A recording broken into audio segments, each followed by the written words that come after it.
Hey there, AfterBuzzers! Welcome back! This is Supergirl, Season 2, Episode 12, Luthors! Stay tuned. You're tuning into the destination for TV superfan discussion, AfterBuzz TV. And now, let the buzz begin! Hey guys! Welcome back for another episode of AfterBuzz TV Supergirl After Show! Remember to hit that thumbs up.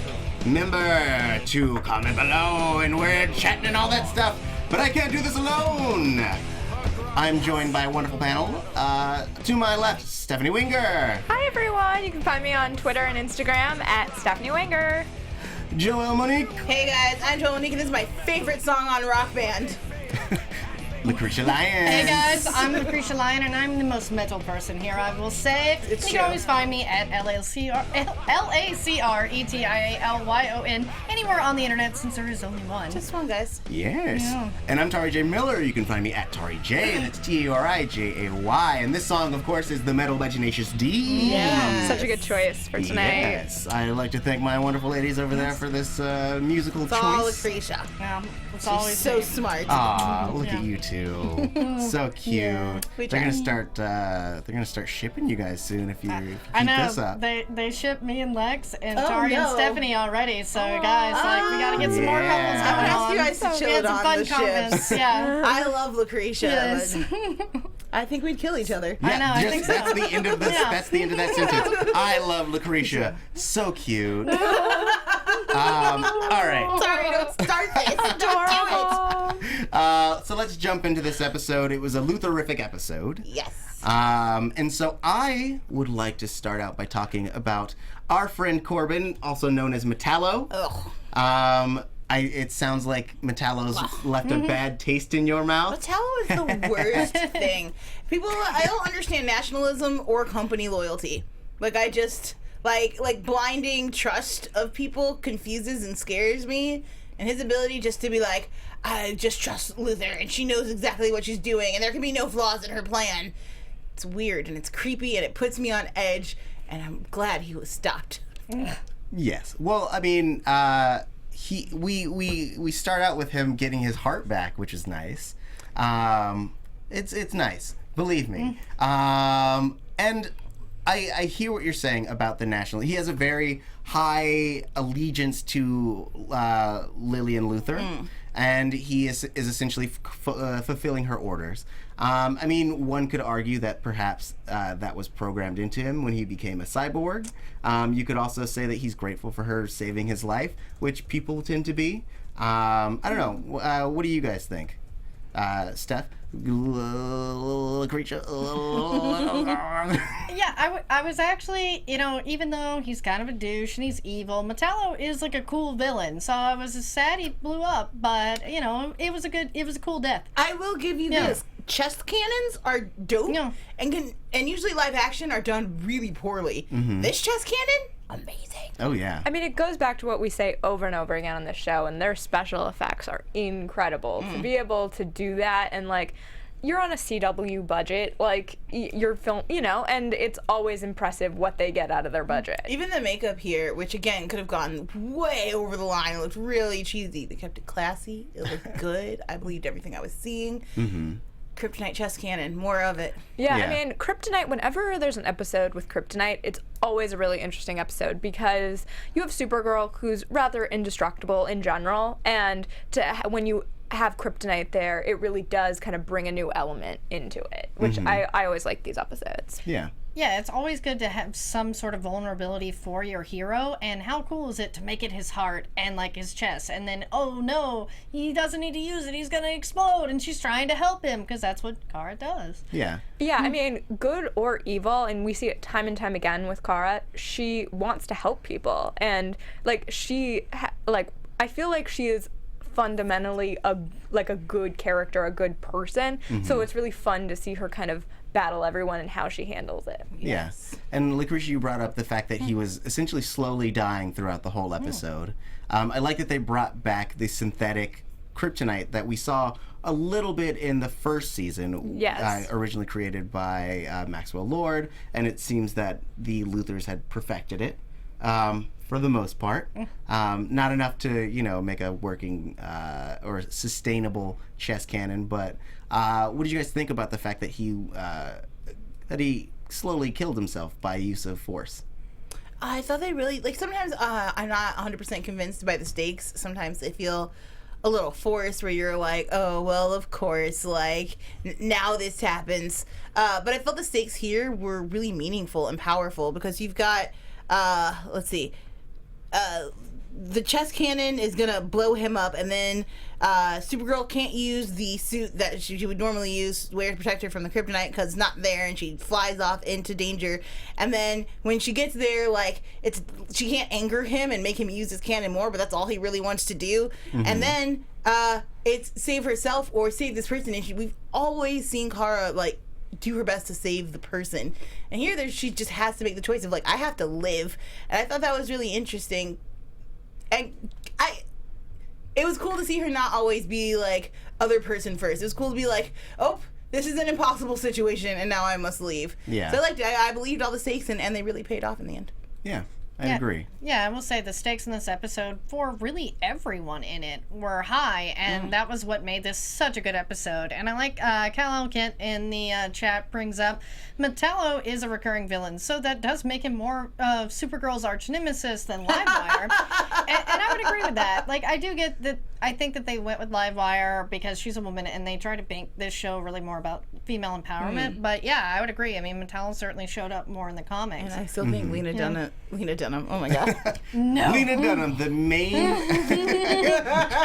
If she was on the show, she'd be a villain. She totally would be, and it would be amazing. But I think Lena Luthor is going to wind up being her arch nemesis. I just feel it. No, they need to be best friends. I mean, the chat is shipping them so hard. People apparently Supergirl was carrying Lena bridal style. I missed that, but cool. I still think she's going to be evil. I'm so excited. I mean, that's what we kind of saw that indicator, I guess, at the end of the episode, was that Lena is definitely not all good, for sure. She's definitely a Luthor, says Mom way back in the day. Yeah, so I'm really excited to see, because I think, again, going back to, Kara sees the good in people, and I think sometimes she misses the bad, and that's definitely what I felt like was happening in this episode with Lena. I have to say that final scene is maybe one of my favorite moments. I actually stood up, guys, because one, I like evil ladies, and evil ladies that are smart are my wicked favorite. And for Lena to just be chilling playing chess against herself, which means she's practicing, she's staying sharp, nobody knows what moves are coming. They have her dressed entirely in black and a little bit of gold here, so there's a little bit of elitism, a little bit of cynicism, and then for us to come out of that flashback where we finally have Lillian telling her oh, well, maybe you are a Luthor, and Lex is looking at her all proud. I'm like, it's gonna happen. We're getting so close for her taking her rightful crown, and I need her to be evil. I need it, because I kind of want to see Kara broken. We haven't had it yet, and I really feel after all of the love and the compassion and all the things she's been able to avoid from Superman's path that were difficult for him, I think finally she'll run into the same trap he did, and it's going to be great. Well, I think that Lena's going to end up, and this is kind of a prediction, but being a huge lesson for Kara in terms of, you can't trust everyone. That, unfortunately, we live in a world where that's not okay, and especially in her world. So, of course, be Jimmy's time to come back and just shine and be like, I told you so. Yeah. Well, yes. So we got a lot of people really doubting Lena. And Carr's the only one who believes in her. Do you guys think that this could be... I know you guys are all about evil Lena. I'm not. And neither is the chat. I think, I think that there is a chance that that last moment and her look or whatever could be a red herring. It could just be... That's what I thought, red herring. Some people did say earlier that they thought she might be forming an agency. Checkmate? Now, I don't know what this is. You guys have out comic booked me in this comment. Do you guys know what Checkmate is?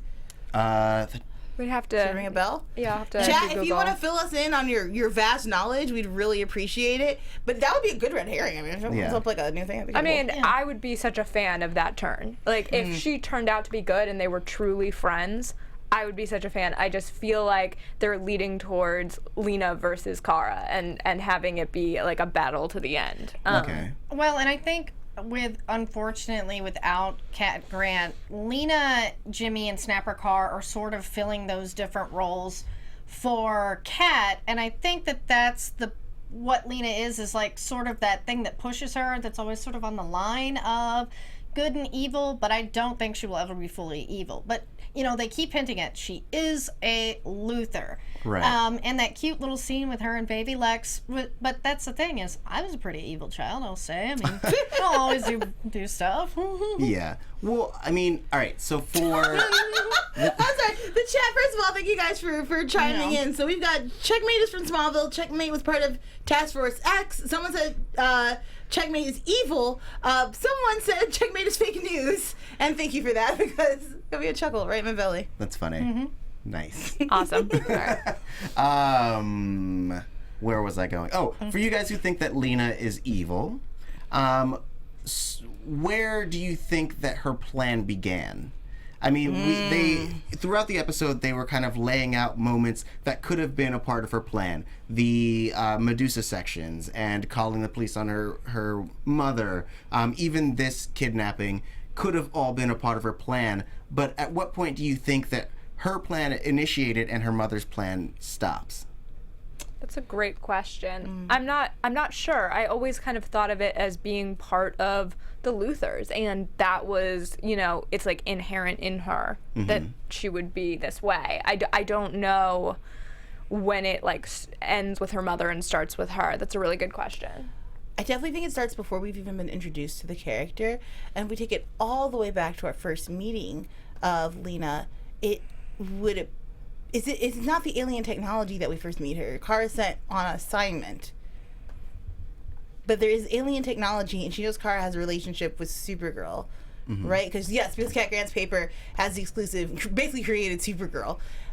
Yeah, I think she's been plotting for a long time. She seems, chess is a long haul game, and if that's the way they're introducing us to this character, she seems upset about things, but never shaken by them. Right. And she's very opportunistic. She's very much endeared herself to a superhero, which is, if you're going to start something evil, there's nobody better to have on your side than an all-powerful being. I think this goes back for a long time. Interesting. Stephanie? Oh, I'm reading some of the comments, and it's interesting because they're talking about that Lena has never been evil, not in Smallville, not in the comic book. I'm so sorry I didn't catch your name. It's scrolling quickly here. But, that's really interesting. I'd have to do more research into the backstory. Someone asked what would turn Lena evil. I don't know if necessarily her evil, like, I don't believe in evil as in binary, like she's good or evil. I think Lena's main goal was just take down Mom. Just destroy everything that made me miserable coming up.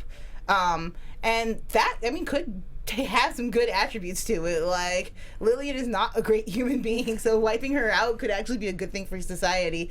But I also think she has bigger plans. She's ambitious. She is a Luthor. And for them to make that final statement, it really seems to me like she'll be doing some corrupt for Lena things. Perhaps. You know? Yeah. And shout out to Ivan. He was the one with the comment. Thank you, nice. Ivan. Our old friend Ivan Soto. Well, let's talk about that a little bit, in that we get this big reveal. All season, they've been talking about how Lena is adopted, so she's never really been a true Luthor. But then we find out in this episode that Lionel had an affair, and essentially she has always been a Luthor from the very beginning. And it like paints the whole relationship between her and her mother so differently, because you understand that her mom is Catelyn Stark. She is. Yes. That was like it's Game of Thrones. Actually, it's General Hospital, and wow. Lena is Jason Morgan, and her mom Lillian is Monica Quartermain. But sure, that's actually a very familiar story of like your husband has an affair and the mom dies, and what do you do with the kid? You don't want to hate the kid, but it's kind of hard not to see that whore's face is really all they are. Oh. Hey, these are actual lines from these shows. Where they're like, no. Yes, it's all of those shows. Did you have a comparison as well? No, I didn't. I thought it was interesting though because it was like a very succinct way of telling that backstory. Because if you're not familiar with the comic books, they did that in like it was under a minute. Like, and they got all of that information out in one scene, which I thought was great. And it was in Smallville too. The same sort of story about her being Lex's half. And Mystic Lightning brings up that Lena is similar to Thea in Arrow. Yeah. Yeah. Nice. Sorry, I didn't even put that together. If I were adding to our pylon, oh my gosh, guys, it's also like Thea in Arrow. Oh my gosh, I came up with that all by myself. I don't even have Take a chuckle. that. So smart. But I like that idea in that it's essentially this woman who has been running away from her past this whole time, and then it turns out that like it's deep in her blood. Which is it complicates things. That's what I liked about the reveal a lot. Yeah. Was that this whole time you definitely get the sense that she's like, I'm not a Luthor, and I can be. I feel like the beginning of her plan is I can rise above what people expect of me. And she even says to Carr in this episode, like, I thought I was gonna have distanced my name and close the book on that chapter and move on with my life, but you're actually a Luthor. And so to see her turn and be like, checkmate. Got it all. Like, the thing that she felt was missing is actually there inside of her. Yeah. I do wonder if it'll take her a while to reconcile that within herself. That she's a Luthor and that she, has this other thing going on. And I think that that'll be something that we see in the episodes to come. I don't think it'll immediately become like, Lena's awful and like it's going to be a battle within herself before it's a battle with Kara. Yeah. Yeah. And they want us to know it was Lutessa Lena Luthor in Smallville. But yeah, that's close to my name. That's cool. Lacretia Lena Luthor? Yeah, I could go for that. This whole Lena is evil thing is gonna end up like those are Lex's hands last week. Yeah. They were Lex's hands. I still wish they were Lex's hands. Give me Lex Luthor. No regrets. Oh yes, I forgot about that. Hey chat, remember when I yelled at you? It happens sometimes. My bad. I had to rewatch it, and hey, I hope you can forgive me in the same way that Lillian forgives Lena. Because she really loves her. Yeah. I really hate Lillian, like, with a passion. Who, like, you could be evil, but I think it's, like, a certain kind of awful to use the love of a child to just be like, but I love you. Now give mommy your hand. I know. What is it here? Oh, I got you out of prison, but I'm going to use, like, I need you for your fingerprint. Like, that's literally what it was. Like, it had nothing to do with that, like, she wanted to protect her child. It was just like, and it's all, she's like pure evil. Yeah. It was totally like the Law & Order SVU. That was the 4th episode this past week, guys, where the parent manipulates the child. I'm just going to start making other TV Spoiler! It's on my DVR. No, I know you haven't watched it yet, Tauri? Your roommate is obsessed. you don't bring her up in this video. But Lily, yes. I feel... Casket fan 1, Salty Tauri. We love Salty Tauri. But yes, I like that there wasn't a turn where she's like, I actually do love this kid. It's like you realize it in the end, she's still a tool. Like, she didn't even try to save her when Metallo was gonna blow up. I know! I don't like bad moms. Like, it just makes me so mad. It's just so rare that you see a character who seems so selfish. Like, unbelievably out for herself time and time again. And that's what I kept thinking about in the episode was like, this person like doesn't love the way a mother would love anybody. She has like such deep issues, and maybe we'll get into that in the episodes to come. And like, look, it's kind of cool because again, she is Catelyn Stark. I don't know these other names that you're mentioning, Lacretia, but she's Catelyn Stark to me. And Catelyn, who we know is like a good human being, cannot bring herself to love this kid. Like, she's trying everything, but she's just like, I hate him. I hate what he represents. And so that aspect of Lena and Lillian's relationship really resonated with me throughout this. Yeah. But then to constantly, like, it would be one thing if you're just like, I just don't want to talk to you or associate with you or be near you. But you keep bringing her back in it. And then you framed her for a crime. And then you put her in prison. Yeah. And then you broke her out and killed people. They're like, just everything you do to this girl is trash. And you're trash. And you belong in the trash. Hey, Lillian. Can I present an alternate perspective? Why? I'm kidding. Because I like to be the devil's advocate. I am Keanu Reeves. Anyway, it's a movie starring Keanu I know, Reeves. I got that one. But but if you think about her as a whole, like when you first see her with Lex, she's very soft and loving. And if you think about how now she's very much against like aliens coming in and trying to take over, you could equate that to how she saw Lena coming into her household. You're so smart, Tauri. Because it was this thing, it's this creature that is foreign to their household, and she has to live with it and try to integrate her life in with this other alien being her like illegitimate child. Absolutely some social commentary here about outsiders and welcoming in their home and immigration. So I'm glad she's framed as the villain here. Well, and she is like, she wants to kill all the aliens, so she clearly has an issue with outsiders coming into her perfect little ideal world. Right. And David Elmer brings up a good point, and I'm about to psych you guys out with my psych degree, because he's like, Lillian is a textbook sociopath. Oh, you're well laid down. Actually, she is textbook antisocial personality disorder, because she only sees even her own children as a means to an end. And I know people like that, and they're pretty awful. I mean, that's the thing. But with Brenda Strong playing this character, you want her on the show because you love to hate her. And that's like Brenda Strong. thing. Yeah, Yeah. like Desperate Housewives. Like she's definitely somebody that plays evil so well. It's her face. Like she works her face. Like no, not that she has an evil face, but that she works her face in such a with that like tight-lipped, like downward glare. Like just she presents a very good superiority complex that makes you want to be like, who the hell are you? Such a talent. How dare you? Yeah, No, she's so great. talented. Yeah. Well, and two, William Day brings up a good point. Kara has a foster mother, but an adopted sister. So the Danvers aren't the only ones. The Luthors, I believe, just a typo there, aren't the only ones that can't make up their minds.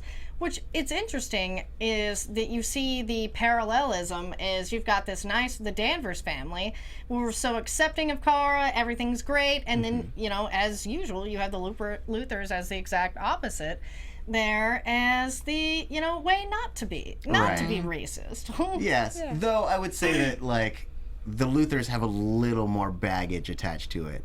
Like, it's one thing to find a baby on your doorstep. It's another thing to have that baby be The product from of the an affair. mistress A of love child of right. But as Carr said, she's the embodiment of the American way. Is that what she called herself? That's what she called herself. Yes. Girlfriend. That was a little. That one bothered me a little bit. I thought it was adorable. It was. But we will get to that love affair. I'm so sorry. But speaking of love, do you love what we're doing here? Oh. Because we love what we're doing here. Sure do. Yeah. And you know how you could show that love, especially here on the eve of Valentine's Day? Oh. Getting creepy. That's my sexy voice. Sexy. I was going to say Yeah. steamy in here. But it can be as creepy as you want, Stephanie. Oh, no, thank Tauri, you. now it's Yeah. creepy. Oh, Now damn. it's wrong. I don't know where that line is. I have a hard time with social things. But if you don't have a hard time with social things, maybe you should hit that thumbs up and be social with us. Hey, maybe you should leave a comment below or hit that 5 stars on that iTunes. Tauri's channeling Tim Meadows here as the ladies' man. Hey guys, we read all them comments that you be leaving, and we be feeling real good. It lets us know that you love us, and our producers, they see you love us, and they're like, hey, we want you to come back every week. That's how much we love you. Dang. And we do have 2 love comments. We got them iTunes. love Wait, comments. can you read them in your sexy voice, please? Lacretia. I'm not as good as Tauri, but I'm gonna try this in my sexy voice. A super after show. 5 stars from Nerdity, Nerd. No wonder you like us. Beautiful. It's a bird, a plane. No, it's the Supergirl after show. I've really been enjoying Supergirl lately, along with this after show. Typing this up real quick just to say how much I love this after show. From Lex and Tori with their comic book knowledge to the panel's alien sex advocates. That's me. There's always something fun being said and done on this panel. That was lovely. Another beautiful. 5 stars, super fun by Ash_17. Is Tauri on every show on AfterBuzz, or do we just have the same taste in TV? Either way, I wish he was my BFF. Oh, we can for be. you there. I listen to all the CW superhero shows and the Librarians, and the Supergirl after show is every bit as fun as the others. Keep up the good work. All you hosts make me smile. We love to make you smile. Sweet. And you make us smile too. My heart just feels good. That was nice. And more of you want to do that, that's okay. We appreciate it. You don't have to. And now that is a thing. We will read them in the sexy voice every time, guys. Yeah. Bringing it over. Nice. We can make bits into things. Bits of things. Bits and and things. Whoa. Hashtag bits and things. Oh, man. But anyways, I'd like to talk about some Snapper Carr and journalistic integrity. So we get this moment with Snapper as Carr is trying to stop him from posting that Lena is super duper guilty. That's what the headline was. I think that's what it read exactly. Yes. Lena, super guilty. Nah. Yeah, nah. I hope the finger wave emoji. Of course. Just, nah. And do you guys, so my problem with this scene, and probably maybe you guys don't have the same problem, is that like they don't necessarily have definitive proof. They have a blurry video and hearsay, and he's gonna put it on the front page of the newspaper. Sensationalism sells, Tauri. So this goes into a real nerdy side of me, but I took an image of the journalist class in college. Yes, lay your knowledge down. So it bothers me when anytime that a journalist is not represented well, and this is definitely, he's not following journalistic ethics, and it bothered me in that capacity. Yes, I know this is really nerdy of me. Oh no. No, lay it out. What are steps he did not follow that he should have? So ultimately, fact-checking, bottom line, fact-checking when you're a journalist is super important. It's something that every major outlet is for. In general, I think fact-checking, that's the basis of everything. And when he didn't fact-check and he just wants to throw it on the front page, it's kind of a mistake. Right? Yeah. He's like, we can be wrong today, and then we can be right tomorrow. It didn't seem like he wanted to include the fact that she said she was guilty either, which, I mean, yes, it's just a quote. Yes, it's she said, but, it's also a direct quote from the person accused. Like, you might want to include it in your story, even if you're surrounding by all the facts that, lead to her looking guilty. I also think it's weird that you would pull your reporter off a story so early. Like, especially if her gut is like, I think she might be innocent. Go get that story. Find out. Like, I want to be the first person to print that. Kara has conflicts of interest all over the place. She sure do. She's like saving the world and then writing about it. And like, I love that she's a journalist, but also it's an interesting thing because in general, like, you shouldn't be writing about Supergirl if you are Supergirl. Just a thought. I don't know. I don't know. I mean, Confirmation bias? but I mean, yeah.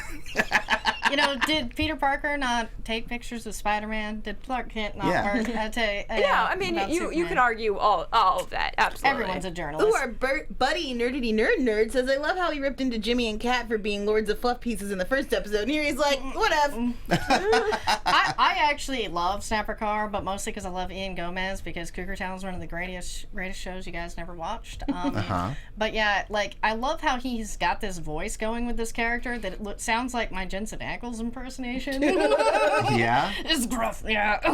But I'm like, but yeah, it's like, dude, aren't you supposed to be the fact-checky, everything must be tip-top guy? I thought that was a little odd that he was like, no, print it, fluff.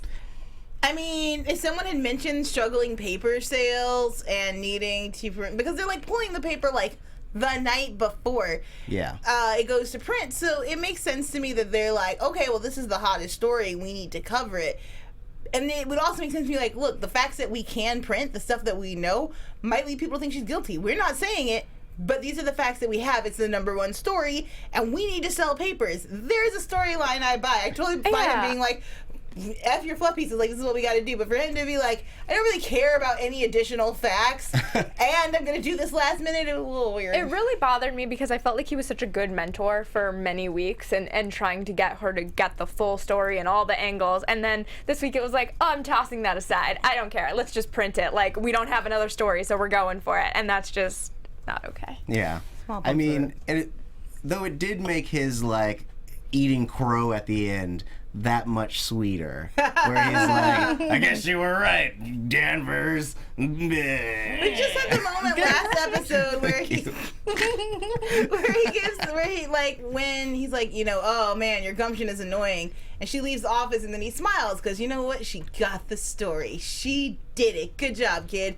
And I felt like maybe that had earned her a little bit of trust. And it would have been awesome to see him be like, look, I'm printing this paper, but if tomorrow you want to tell the story of how she's innocent, you can get that story tonight.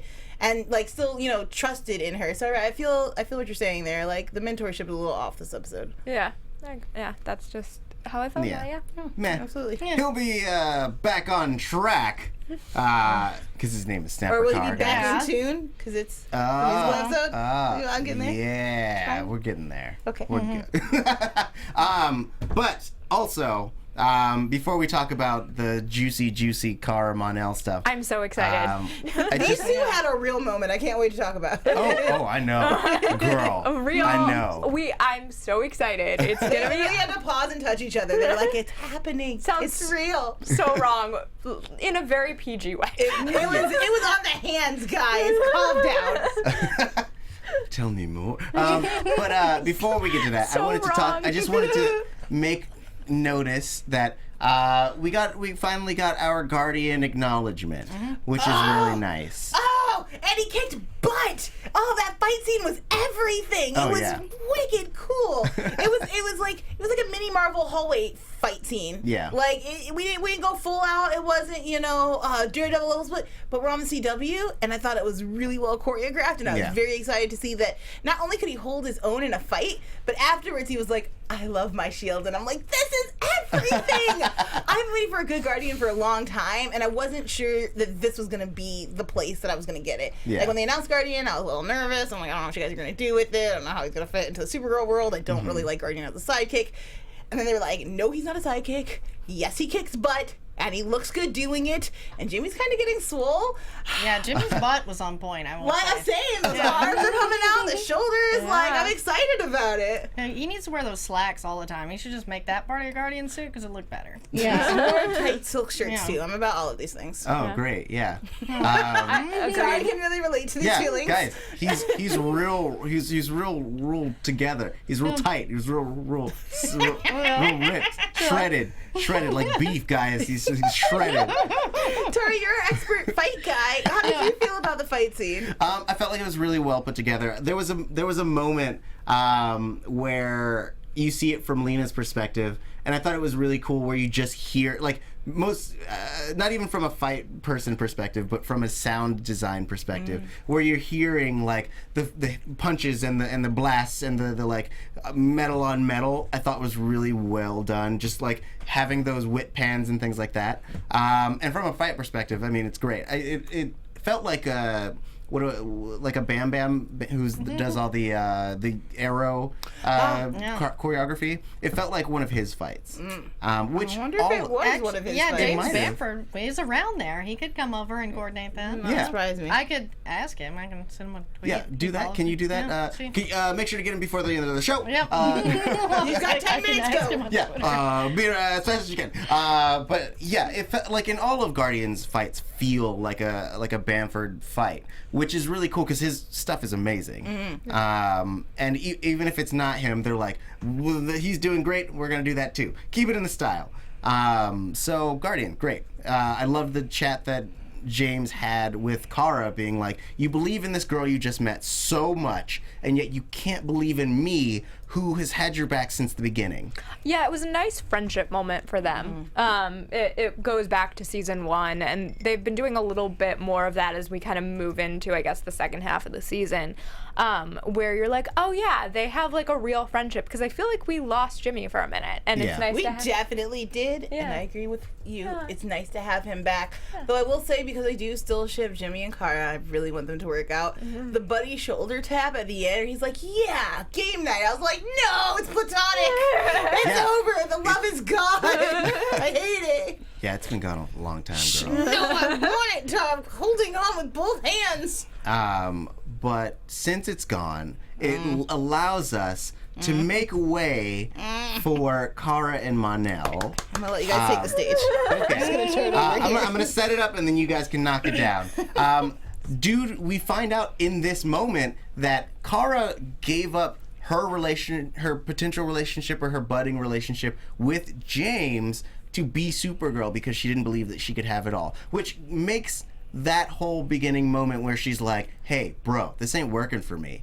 It makes it make so much sense because you realize it wasn't that like a snap decision. It's something that she had been pondering for a while, and then it just culminated in that moment. And I think it's what we saw again and again in season 1 was that she was really struggling with, okay, I'm Supergirl, I'm getting all these powers, and how do I maintain these personal relationships? We saw it with her sister and with relationships she had, and so it was a nice, again, throwback to season 1. Yeah.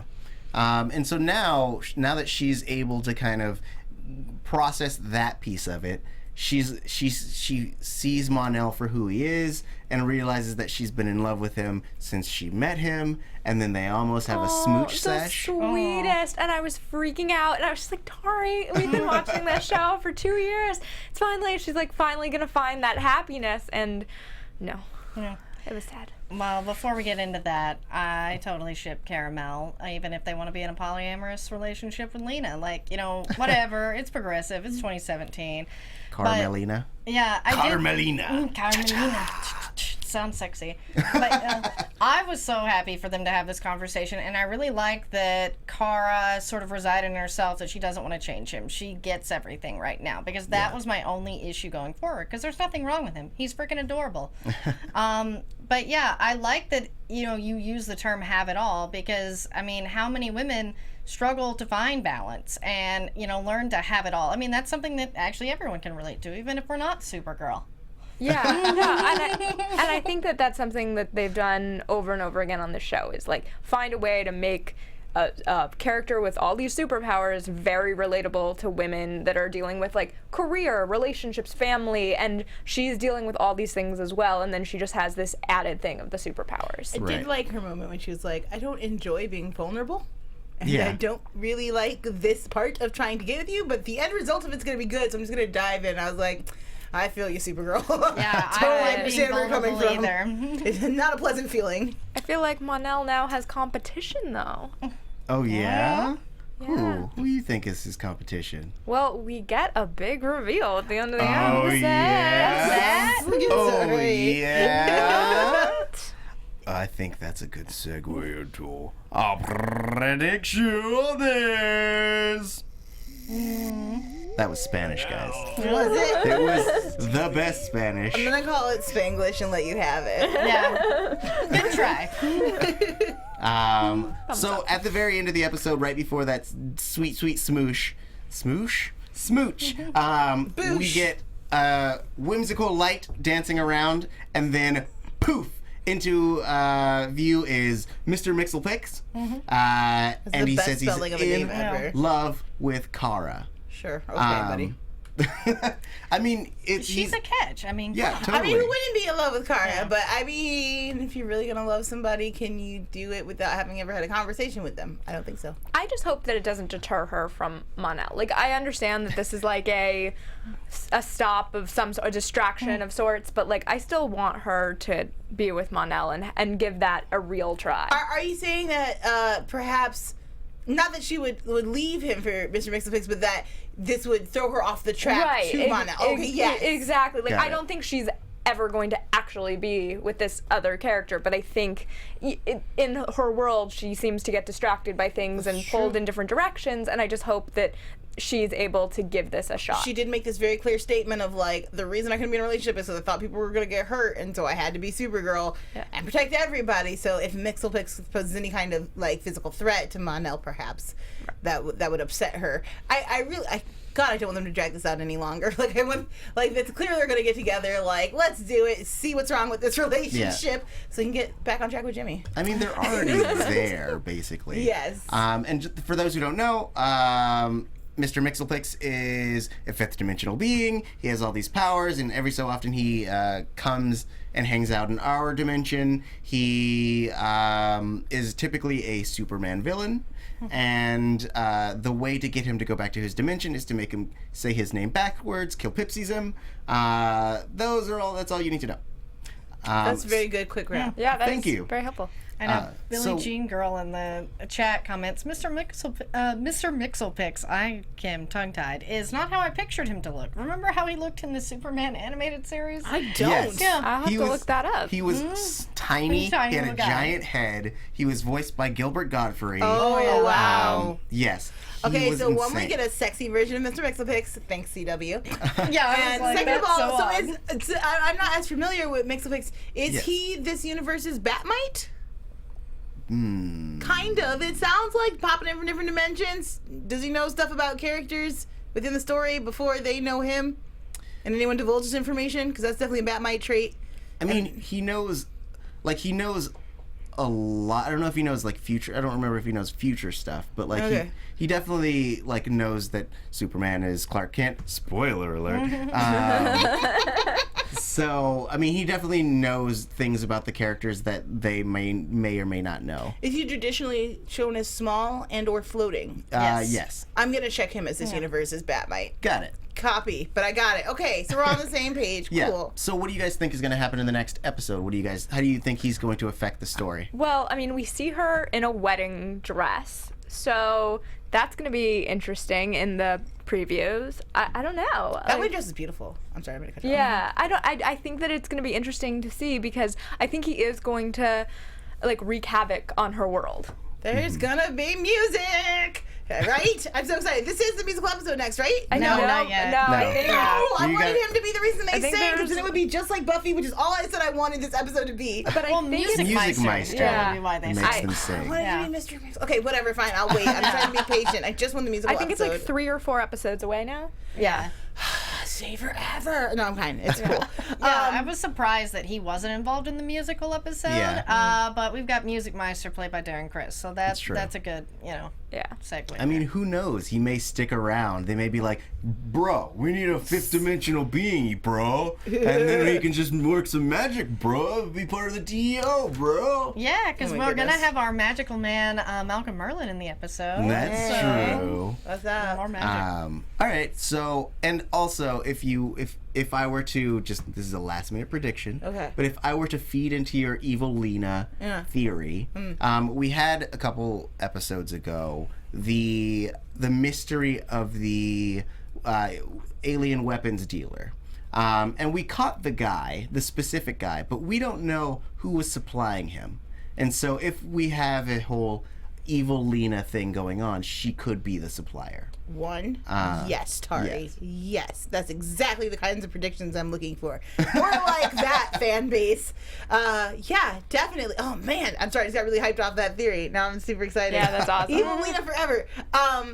I hope next episode that we get more of this budding relationship between Alex and, help me out, not her girlfriend. Maggie, wait, Oh, not her girlfriend. The computer guy. Win? Name Win. Yes, I wanted to call him Quinn, and I'm like, that's not right. I've been watching The Magicians. But Win and Alex this episode, like, they're cracking jokes and they're adorable and they're freak out when they think that Kara might have exploded in a kryptonite bomb. It's just darling and amazing, and I want to see more of their, like, I feel like this show is missing a buddy relationship, and they tried it a little bit with Win and Jimmy, but. yeah. And it worked kind of here and there. It's good. but I was really feeling Win and Alex as like our buddy duo. I think it's like a really them. cute, and it's like comic relief in this kind of Yes. crazy world. I really liked it too. Yeah. Yeah. Yeah, I liked, because we had that normal fun friend scene of her coming out, and then, of course, John was just like, I knew, I can read minds. Like, I didn't think it was my business. I like that. And now everyone's just like, oh, cool, whatever. So, yeah, they sort of all have this buddy group, like the Scooby Gang on Buffy. Yeah. But, In Can TV brought up a good point, and I actually remember this, and if I can find the YouTube clip, we may play it someday. Mr. Mxyzptlk, just like struggle saying that word. But Howie Mandel played him in Lois and Clark. Oh. Amazing. And it was pretty funny. Nice. I used to love that show. That's why I'm so glad Sherry Hatcher is coming. Yeah, so sweet. I love that show. Cool. So, do you guys have anything else before we wrap this baby up? I feel good about it. Yeah. Me too. Thanks, guys. Thanks for joining us here on AfterBuzz TV's Supergirl After Show. If you haven't done so yet, make sure to hit that thumbs up and let us know that you love what we're doing. Like and subscribe, baby. Also on iTunes, hit that 5 stars. And until next week, please keep up with us on social media. Guys, where can they find you, Stephanie Wenger? At Stephanie Wenger, all over the internet. Hey guys, I'm Joelle Monique. You can find me all over the internet at Joelle Monique, every week at blackgirlnerds.com. Here, Wednesdays for the Magicians. Amazing television. Please join me watch. I just love this show. Also, if you guys are Schmoes No fans, you can check out the last episode from Wednesday where I was on there and we were talking Lego Batman and 50 Shades of Grey. Let them know you like me so I can maybe show up there more. And Emma Fife and I are now going to be on a team where we're doing the Schmoes Down and having fights with other fun people. So we look forward to bringing that to you. Oh, Wednesdays, Comic Book Exchange. Me and Lacretia, we're off this week, guys, but next week we'll be there. It's going to be fun. Yes. I'm Lacretia Lyon, guys. You can always find me at LACRETIALYON anywhere on the internet since there is only one. And I'm here a lot. I do Legends of Tomorrow. I do Arrow sometimes. I do this show, that Comic Book Exchange. And Legion. That's the new one. Yes, Yeah. Legion. And I'm Tauri J. Miller. You can find me at Tauri J. That's TAURIJAY. And also, the Lex Michael is out this week, and he'll be here next week. If he knows what's good for him, you can find him at the Lex Michael. And it's spelled like it sounds. It sounds like it's spelled. All those things. So make sure to keep up with us on social medias, and make sure you come back. Same Supergirl channel, same Supergirl time, 10 o'clock on Mondays. Until then, have a super week. From executive producers Maria Menounos, Kevin Undergaro, Phil Svitek, and the entire AfterBuzz TV staff, we would like to thank you for listening to the AfterBuzz TV network. To watch or listen to other after shows and post comments or questions, be sure to visit AfterBuzzTV.com. I'm Sir Richard Wentworth, and this has been a presentation of AfterBuzz TV. The views expressed herein are those of the hosts only and do not necessarily reflect the views of AfterBuzz TV or its owners or principals.